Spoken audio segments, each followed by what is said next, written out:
Look up at night and you will see a beautiful sky with a moon and stars. Stars have dazzled us for hundreds of thousands of years since humans first walked the earth with their varying degrees of brightness. But how can we measure which stars are the brightest? Our journey begins in ancient Greece with the astronomer Hipparchus. When he looked up at the sky, he noticed how some stars appeared brighter than others and assigned each star a number from 1 to 6 based on how bright it appeared to his eyes. Stars with a magnitude of 1 were thought to be the brightest, and each following number represented stars of decreasing brightness. However, after many centuries, in 1608, a new device was invented, a device that could allow one to make distant objects appear much larger. Yes, Hans Lippershey had created the world's first spyglass, with a magnification of 3. 2 years later, Galileo pointed his telescope towards the stars and changed the future of astronomy. Through much trial and error, he improved upon Lippershey's model to obtain a magnification of 20, which of course he used for his observations in Starry Messenger. Galileo used a convex objective lens and a concave eyepiece, unlike most modern-day refractor telescopes. Through his telescope, Galileo was able to see with great detail the mountains and craters of the Moon, along with sunspots and the edges of Saturn's rings, even though the telescope had spherical aberration, resulting in blurred images with a low resolution. Imagine the joy of personally building something to find that your final product allows you to be the first observer on the planet to observe that the Milky Way is not a cloud, but a group of hundreds of billions of stars. Stars that had never been seen before, stars that were too faint to be seen with the naked eye, as Hipparchus had seen them. This would result in the first major change to the Hipparchus scale, where Galileo extended the system to a 7th magnitude of dimmer stars. This had a cascading effect as dimmer and dimmer stars were observed, so much so that the Hipparchus system would require a major update in the 19th century. With so many magnitudes, scientists would argue which stars were brighter, resulting in the realization that an objective mathematical model would be required to define with certainty the magnitudes of stars. Our eyes are logarithmic sensors of light.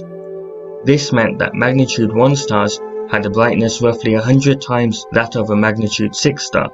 In 1856, Norman Pogson suggested a definition based upon this, setting each subsequent magnitude to be a multiple of the previous brightness, similar to the Richter scale for earthquakes.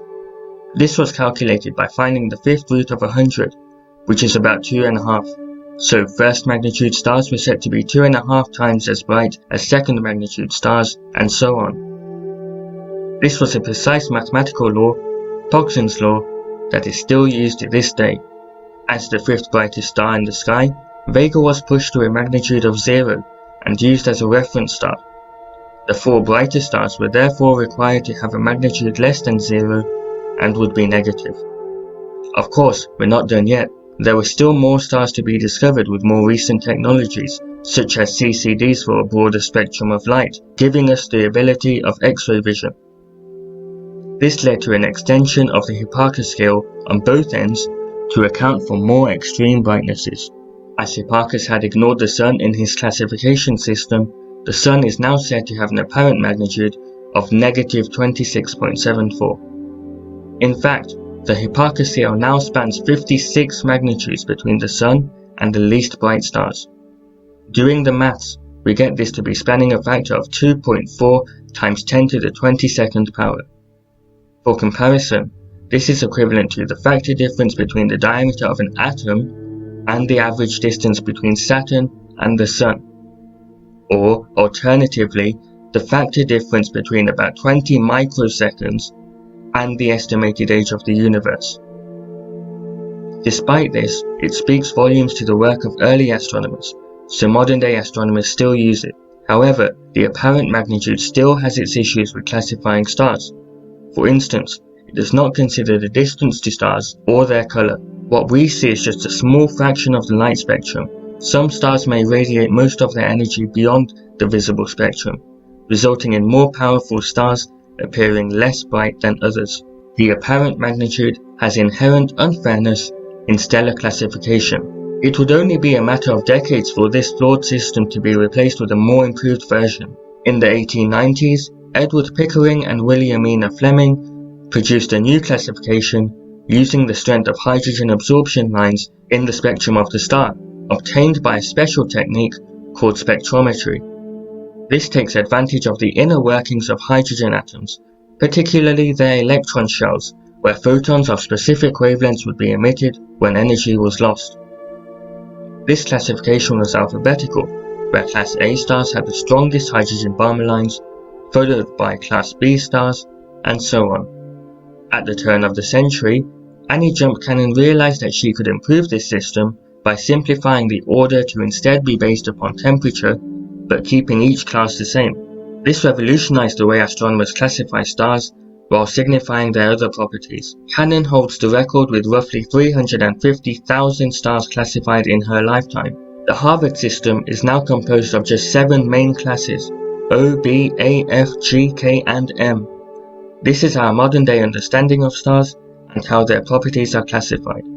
Class O stars are the hottest, largest, and brightest, where instead of being the apparent magnitude of the Hipparcos scale, this is instead used to calculate the brightness a set distance of 10 parsecs away from the star, where 10 parsecs are approximately 32.6 light years. Even the color is now accounted for, as hotter stars will emit most of their radiation at shorter wavelengths, resulting in them appearing blue, as opposed to colder red stars.